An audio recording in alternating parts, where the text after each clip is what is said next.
आप लोग घर के काम धंधों को छोड़कर, परिवार को छोड़कर और भी बहुत कुछ को छोड़कर यहाँ सत्संग में आए हैं। यह नहीं समझेंगे इतना सब कुछ छोड़कर हम आए तो यहाँ से खाली चले जाएंगे।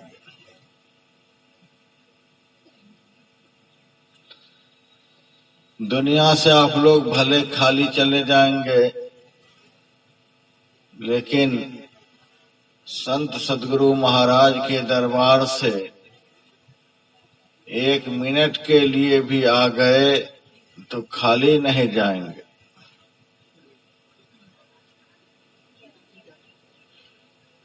बहुत कुछ लेकर के जाएंगे। क्या बहुत कुछ लेकर जाएंगे? संत तुलसीदास जी महाराज ने लिखा है, मति कीरति गति भूति भलाई, जब जहि जतन जहां जहि पाई, सो जानब सत्संग प्रभाऊ, लोकहु वेद न आन पाऊ। यहाँ से आप लोग सुंदर बुद्धि लेकर के जाएंगे। बहुत सारे विद्यालय हैं, महाविद्यालय है, विद्या की पढ़ाई होती है, दुनिया भर की विद्याएं पढ़ाई जाती हैं, लेकिन उन विद्यालयों की पढ़ाई से सुबुद्धि नहीं मिल सकती है। आदमी बहुत पढ़ लिख लेता है, लेकिन क्या कर्तव्य है क्या अकर्तव्य है इसको नहीं समझ पाता। सबको पता है किए हुए कर्मों का फल आदमी को भोगना पड़ता है। झूठ बोलना महापाप है, चोरी महापाप है, नशा महापाप है, हिंसा महापाप है, दूसरे की माँ बहनों को बुरी निगाहों से देखना यह महापाप है, दूसरे की निंदा चुगली छल कपट यह सब महापाप है। सारी दुनिया से पढ़कर आदमी आता है, फिर भी इन सारे पापमय कर्मों को करते ही रहता है। इन कर्मों का फल क्या मिलेगा? इन अकर्तव्य कर्मों का फल वर्तमान और भविष्य जीवन में भयंकर दुख मिलेगा। यह कौन बुद्धि है, यह कौन सी विद्या है जिसकी प्राप्ति होने से भयंकर दुख भयंकर विपत्ति जीवन में आए? यह सत्संग ही एक ऐसा विद्यालय है, यह सत्संग ही एक ऐसा महाविद्यालय है। गुरु महाराज कहते थे सत्संग को मख्तबे कबीर, दुनिया का सबसे बड़ा विद्यालय, जिस विद्यालय में जाने से मूर्ख व्यक्ति भी, अज्ञानी व्यक्ति भी ऐसी बुद्धि को प्राप्त करके जाते हैं कि फिर उनसे किसी भी तरह का अकर्तव्य कर्म नहीं होता है। तो सबसे पहली चीज आप लोग यहाँ से सुंदर बुद्धि लेकर के जाएंगे। आप लोगों से बुरा कर्म नहीं होगा। दूसरी, आप लोगों का दुनिया में नाम होगा, कीर्ति लेकर के जाएंगे। अपने ही पैसे से आदमी शराब पीता है, लेकिन छिप छिप करके पीता है। क्यों पीता है? दुनिया देख लेगी तो क्या कहेगी, बाप दादे के नाम की हंसी होगी। आदमी किसी जीव जंतु को मारता है तो छिप करके मारता है। आदमी सिगरेट पीता है तो बड़े लोगों से छिप करके पीता है। अनेकों प्रकार के अशुभ कर्मों का आदमी करता है, छिप छिप करके करता है। लेकिन सत्संग करके आप लोग जाएंगे तो छाती चौड़ी करके जाएंगे, इसलिए कि आप बहुत बड़ा काम करके यहां से जा रहे हैं। लोग आपको देखकर आपकी प्रशंसा करेंगे, ये सत्संग करके आ रहे हैं, दुनिया का सबसे बड़ा काम करके आ रहे हैं। जो काम आदमी को दुनिया में सबसे बड़ा बना दे वही तो बड़ा काम हो सकता है। दुनिया में कौन ऐसा काम है जिस काम के करने से आदमी भगवान बन जाएगा? आदमी को भगवान बनाने वाला दुनिया में कोई काम है? किसी भी काम को करके आप भगवान बन सकते हैं, लेकिन जो संत सदगुरु की शरण में आ जाते हैं तो दादू दयाल जी महाराज कहते हैं, सतगुरु पशु मानुष करे। जो कर्म से पशु बन चुका है, सत्संग में यदि आ जाएगा, सदगुरु की शरण में यदि आ जाएगा तो संत सदगुरु उनकी पाशविक वृत्ति को खत्म करके उनको सच्चा मानव बना देंगे। और मनुष्य बनकर भी यदि सत्संग नहीं छोड़ेगा, संत सदगुरु अपनी सिद्धि बल से, अपनी साधना के बल से उनको सिद्ध बना देंगे। और सिद्ध बनकर भी यदि सत्संग नहीं छोड़ेंगे तो संत सदगुरु अपनी कृपा दृष्टि से उनको देवता बना देंगे। और देवता बनकर भी यदि सत्संग नहीं छोड़ेंगे तो संत सदगुरु भगवान बना देंगे। सतगुरु पशु मानुष करे, मानुष थे सिद्ध सोय, दादू सिद्ध थे देवता, देव निरंजन हो। यही एक ऐसा कर्म है जिस कर्मों को करते करते आप धीरे धीरे भगवान बन जाएंगे। सद्गुरु महाराज की जय। हम आप ईश्वर के अंश हैं, परमात्मा के अंश हैं। यही एक कर्म जो हम नहीं कर पाते हैं, इसीलिए संसार में दुख भोगते रहते हैं। लोग आदमी को आज कहता है, देखो कैसा गधा है, कैसा बैल है, कैसा स्वर है। लेकिन यह ऐसा पवित्रतम कर्म है कि जिसके करने से आपको बैल नहीं कहेगा, आपको कोई गधा नहीं कहेगा, आपको कोई कुत्ता नहीं कहेगा, आपको कहेगा देखो ये देवता है, दिन रात सत्संग करता है, दिन रात भजन करता है, आपको लोग देवता कहेंगे। और हमारे परमाराध्य गुरुदेव को तो लोग भगवान की दृष्टि से देखते थे, ये भगवान है। क्या काम किया था गुरु महाराज ने? संतों का संग किया था, संतों के बतलाए मार्ग पर चले थे। संतों ने जो कुछ कहा था करने के लिए सो सब उन्होंने किया था, और इसी जन्म में उन्होंने भगवान बनकर के दिखला दिया। यदि आप लोग सत्संग करते रहेंगे, सत्संग में जाते रहेंगे, यह इतना महानतम कर्म है कि दुनिया में आपका नाम हो जाएगा। दूसरी चीज है कीर्ति, और तीसरी चीज है गति। सत्संग करते करते मर भी जाएंगे तो दुर्गति में नहीं जाएंगे।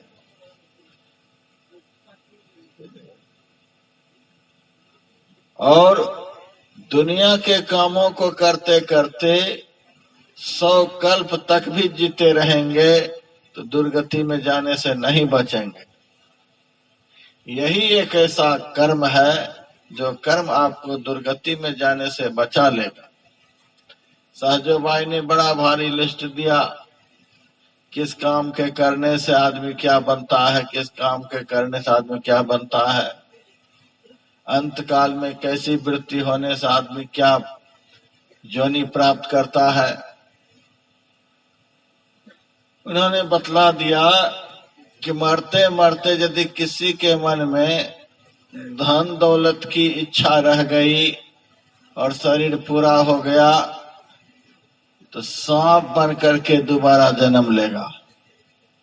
जिस धन के लिए आदमी सब तरह के कर्मों को कर रहे हैं वह धन आपको मनुष्य भी नहीं रहने देगा। रहे वासना द्रव्य मझारा, जन्मे नाग होय पुनिकारा। आपको धन दौलत का चिंतन आदमी से सांप बना देगा। कोई भी सांप बनना चाहते हैं? नहीं बनना चाहते हैं। धन का चिंतन छोड़ना नहीं चाहते हैं। मैं रांची गया हुआ था एक सेठ जी के घर पर। सेठ जी सारे जीवन धन ही कमाए थे, सारे जीवन फैक्ट्री ही लगाए थे। अब जब अंतिम समय आ गया तो वही धन दौलत का चिंतन करते रहते थे।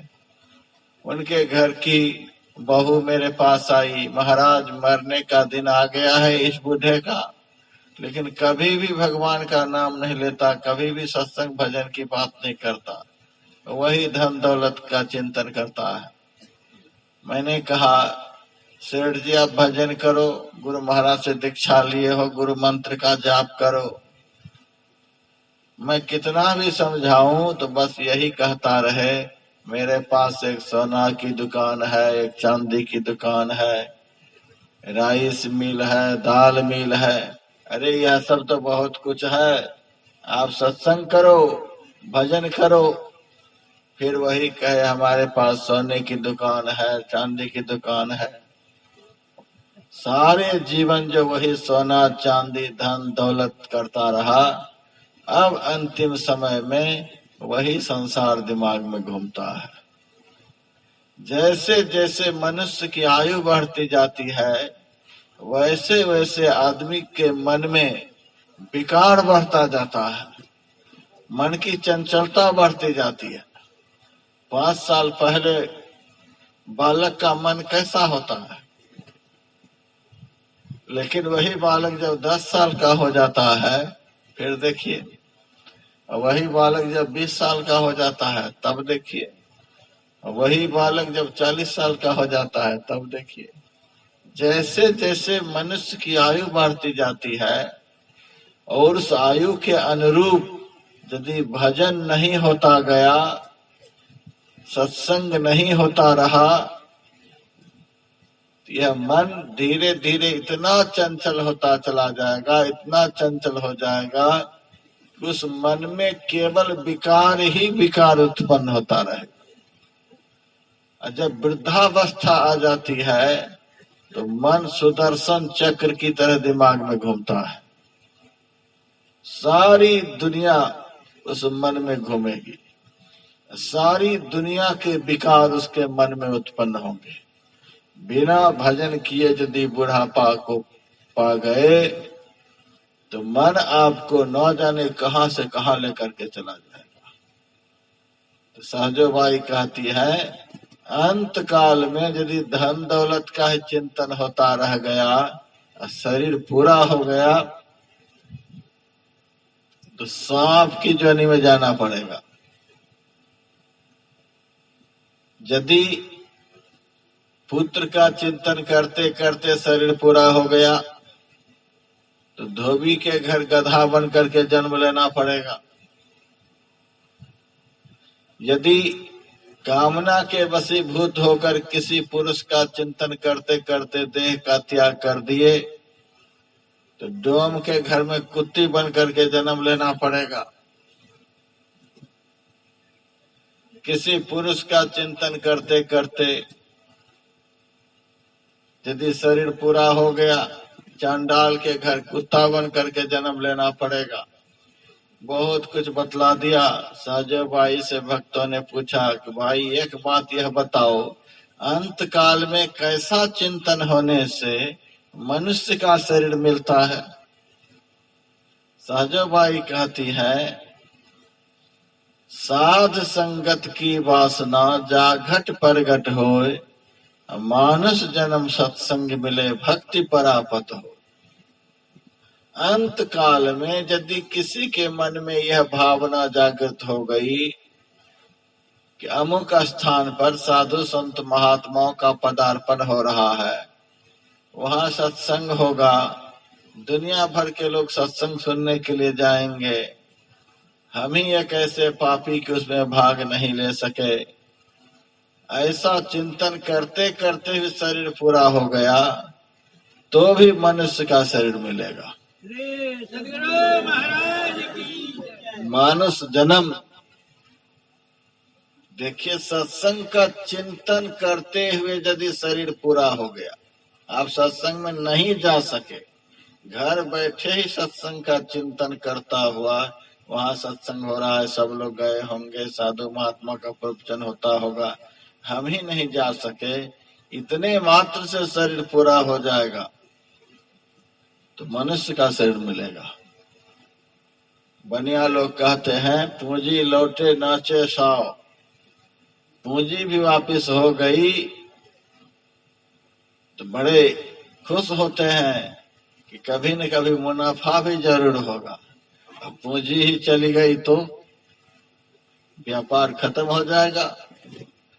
भजन का व्यापार चलाने वाला, भक्ति का व्यापार चलाने वाला यदि कोई शरीर है तो एकमात्र मनुष्य का शरीर है। यह शरीर यदि हाथ से निकल गया तो भक्ति का व्यापार नहीं चलेगा, अब मुक्ति का द्वार नहीं खुलेगा, कोई भी ऐसी दुर्गति नहीं जो दुर्गति आपकी नहीं होगी। तो दुनिया का ये सबसे बड़ा काम है कि जिसके करने से आदमी सदा सदा के लिए दुर्गति से बच जाता है। तो तीसरा फल आप लोग यहाँ से ले जाएंगे, मोक्ष, सद्गति। यहाँ आने वाले दुर्गति को प्राप्त नहीं होंगे। तुलसीदास जी महाराज का वचन है, मति कीरति गति। चौथी चीज है भूति। भूति कहते हैं ऐश्वर्य। जो सत्संग करेंगे वो कभी दरिद्र नहीं होंगे। यह भी बात बढ़िया से सुन लीजिए। सत्संग करने वाला आज तक दरिद्र नहीं हुआ है।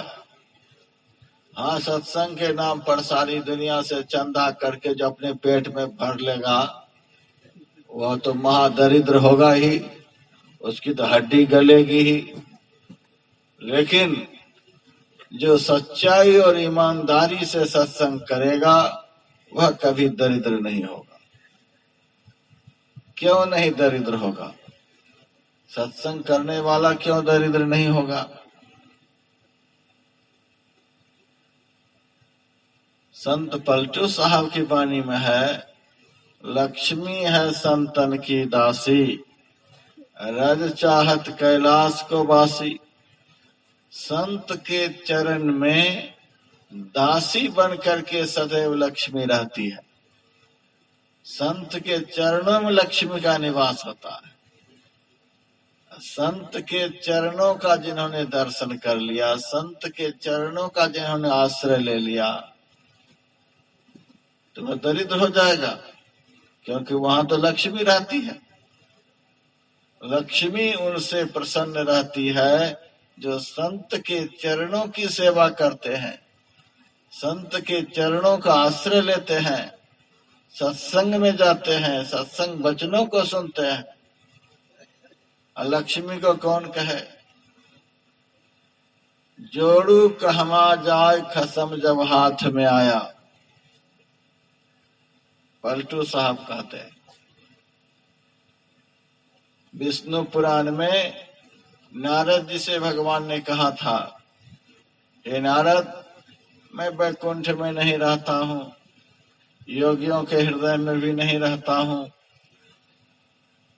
जहाँ साधु संत महात्मा मेरा गुणगान किया करते हैं वहीं पर मैं निवास करता हूँ।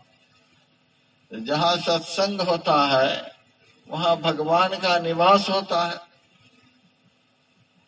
और तुलसीदास जी महाराज ने भी लिखा है, विश्व उपकार हित व्यग्र चित सर्वदा, त्यक्त मदमन्य कृत पुण्य राशि, यत्र तिष्ठन्ति तत्रैव सर्वहरि, सहित गच्छन्ति क्षीराब्दिवासी।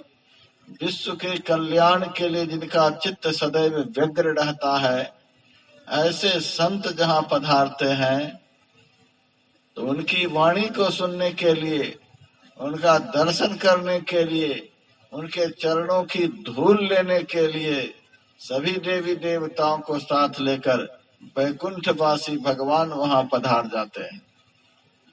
तो जहां भगवान विष्णु पधार गए तो फिर लक्ष्मी कहाँ रहेगी?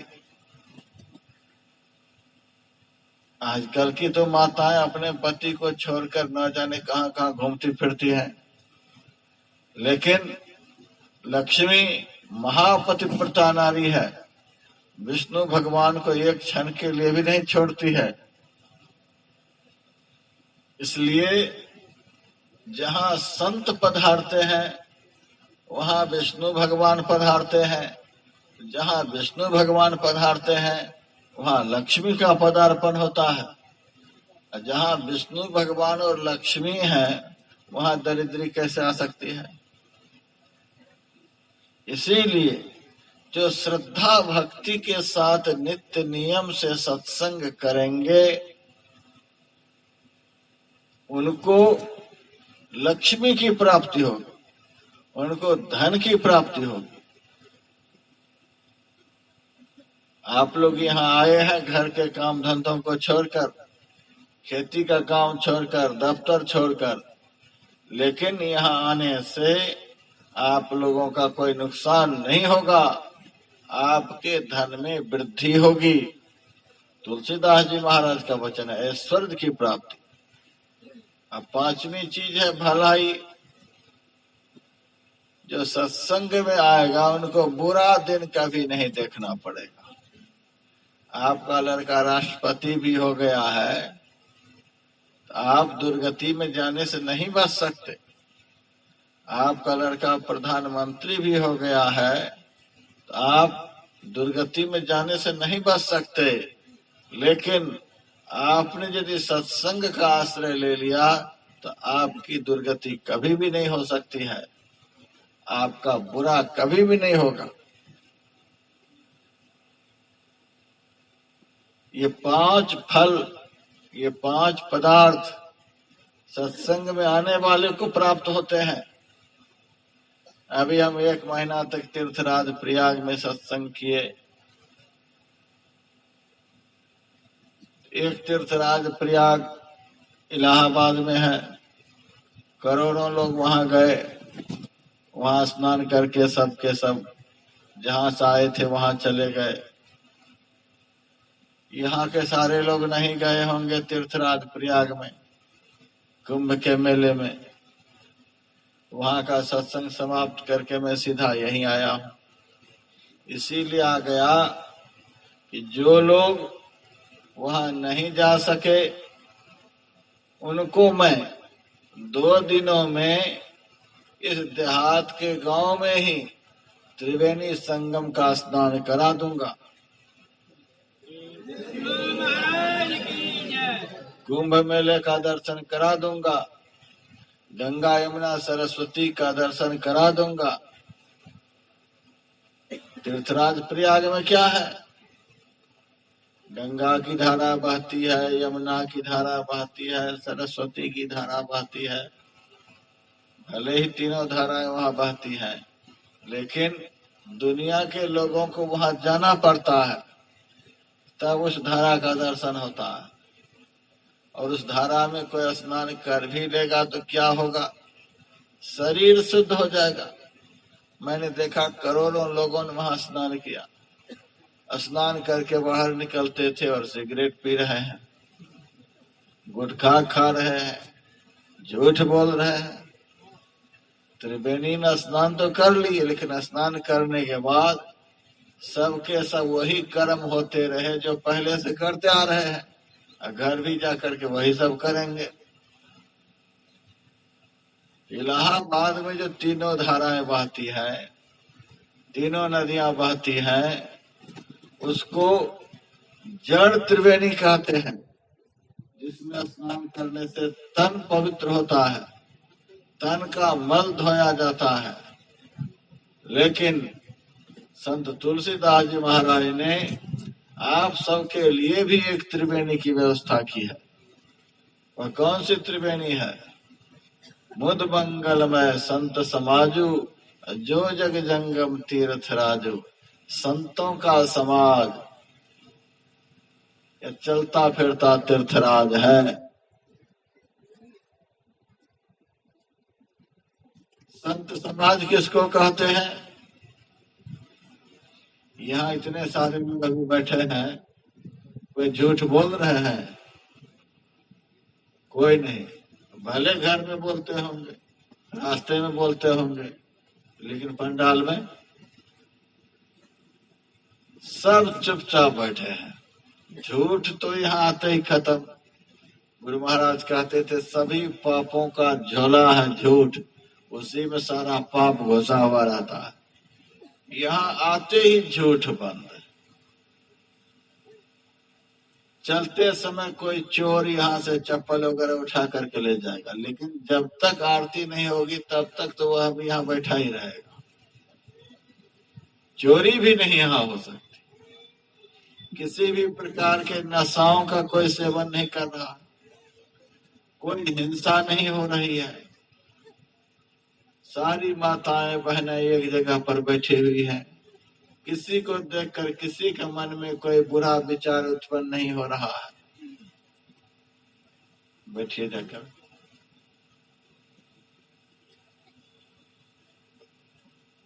इसी को तो तीर्थराज कहते हैं, जहां जाकर कि सारे पापों से मनुष्य का उद्धार हो जाए। तीर्थ का अर्थ होता है उद्धार करने वाला। जहां जाने से आदमी सभी पापों से उद्धार पा जाए, निस्तार पा जाए, उसी स्थान को तीर्थ कहते हैं। इलाहाबाद में जो तीर्थराज है, वहां से स्नान करके तो आदमी सारे पाप में फिर से लिप्त हो जाते हैं। लेकिन सत्संग संत समाज ऐसा तीर्थराज है जहां जाने से आदमी पापों में लिप्त नहीं हो सकता। यहाँ से जो मन के साथ अवगाहन करके जाएंगे तो मन पर इस तीर्थराज का बहुत देर तक असर रहेगा। तो जिस समाज में कोई पाप नहीं हो उसी को संत समाज कहते हैं। संतों के पदार्पण होने से समाज का पाप समाप्त हो जाता है। यहाँ पर कोई पाप कर्म नहीं हो रहा है। कुछ दिन पहले मैं सत्संग करने के लिए कहीं गया हुआ था। लोगों ने मेरे से कहा, महाराज आप कहाँ आए हो? मैंने कहा, साधु कहाँ आता है? सत्संग करने के लिए ही तो आता है। फिर भी पूछ रहे हो कहाँ आए हो? मैंने कह दिया सत्संग करने के लिए। सत्संग करने से क्या होता है? मैंने कहा सत्संग करने से क्या होता है? जो दुनिया में सब कुछ करने पर नहीं होता सो सत्संग करने से होता है।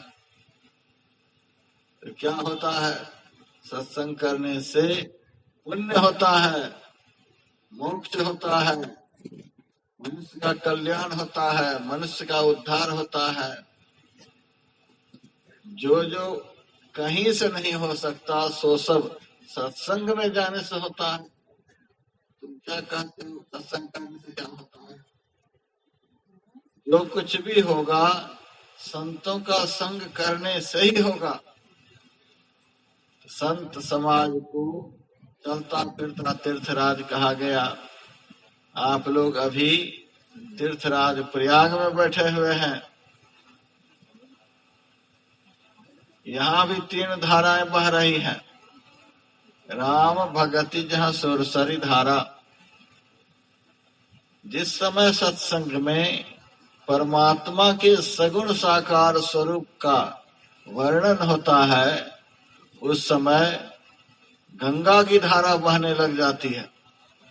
जिस समय परमात्मा के शाश्वत निर्गुण निराकार स्वरूप का वर्णन होता है, उस समय सरस्वती की धारा बहने लग जाती है।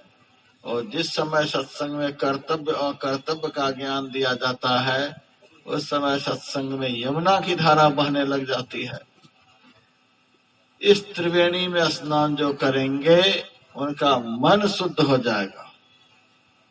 इलाहाबाद में जो त्रिवेणी है वह जड़ त्रिवेणी है। यहाँ जो त्रिवेणी बह रही है यह जंगम त्रिवेणी है। वहां स्नान करने से तन पवित्र होता और यहाँ स्नान करने से मन पवित्र होता है। और कल तक मैं एक त्रिवेणी के विषय में और मैं बतलाऊंगा, जो त्रिवेणी आप लोगों के अंदर में ही बह रही है। उस त्रिवेणी को चैतन्यमयी त्रिवेणी कहते हैं। हमारे मस्तिष्क में बाईं तरफ इड़ा नाम की गंगा धारा बहती है, दाईं तरफ पिंगला नाम की यमुना की धारा बहती है और दोनों धाराओं के बीच में सुषुम्ना नामक सरस्वती की धारा बहती है। संत सदगुरु की सद्युक्ति के अनुसार जो भजन करते हैं उनको तीनों धाराओं का अंदर में दर्शन होता है। आंख से भी उन तीनों धाराओं का दर्शन जिसको हो जाता है, कहते हैं सर्व पापैः प्रमुच्यते, सभी पापों से मुक्ति मिल जाती है। सद्गुरु महाराज की कोई पाप उनके अंदर रहने नहीं पाता है। तो एक त्रिवेणी सबके अंदर में बहती है, जिसको चैतन्यमयी त्रिवेणी कहते हैं। एक त्रिवेणी जहाँ साधु संत महात्मा सत्संग करने के लिए पहुंचते हैं वहां बहती है, जिसको जंगम त्रिवेणी कहते हैं। और एक त्रिवेणी इलाहाबाद में है, जिसको जड़ त्रिवेणी कहते हैं। मैंने 1 महीने तक त्रिवेणी के ऊपर बहुत कुछ सुनाया। वहां YouTube पर बहुत लोग देखे होंगे, अभी भी देख सकते हैं। मैंने 1 महीने तक तीर्थराज के विषय में बतलाया। तीर्थराज किसको कहते हैं? तीर्थ का अर्थ उद्धार करने वाला। सबसे बढ़कर जो उद्धार करने वाला हो, जिससे बढ़कर उद्धार करता दुनिया में कोई नहीं, उसी को तीर्थराज कहते हैं। संत से बढ़कर इस जीव का उद्धार करने वाला संसार में कोई भी नहीं। सद्गुरु महाराज की हमारे गुरुदेव ने साफ साफ लिख दिया, ईश्वर देव पितर परिजन सो होतनि है उपकार, यह में ही होवत गुरु से ही गुरु की अमित बलिहार। 3300 करोड़ देवी देवताओं में भी सामर्थ्य नहीं कि जीव को परमात्मा से मिला सके। जीव को परमात्मा से मिलाने की ताकत दुनिया में किसी के अंदर नहीं है। सहजोबाई की वाणी में परमेश्वर सो गुरु बरे गावत वेद पुराण। सहजोबाई से भक्तों ने पूछा, आप परमात्मा से संत सदगुरु को बढ़कर बतलाते हैं, क्या विशेषता है संत सदगुरु में? सहजोबाई कहती हैं, परमात्मा से बढ़कर इसीलिए संत सदगुरु को बतलाते हैं कि परमात्मा खुश हो जाएंगे तो क्या देंगे। परमात्मा के हाथ में मोक्ष होता है, जिसके ऊपर खुश हो जाएंगे परमात्मा उसको मोक्ष दे देंगे। सहजो हरि के मुक्ति है। संत यदि खुश हो गए तो संत के खुश हो जाने पर संत के हाथ में परमात्मा होते हैं, वे परमात्मा का दर्शन करा देते। बोले श्री सद्गुरु महाराज की परमात्मा दर्शन कराने का सामर्थ्य किसमें है? संत को छोड़कर किसी में नहीं। इसीलिए दुनिया में जितने भी उद्धार करता है, सबसे बढ़कर उद्धार करता संत है। इसलिए संत को तीर्थराज बतलाया गया।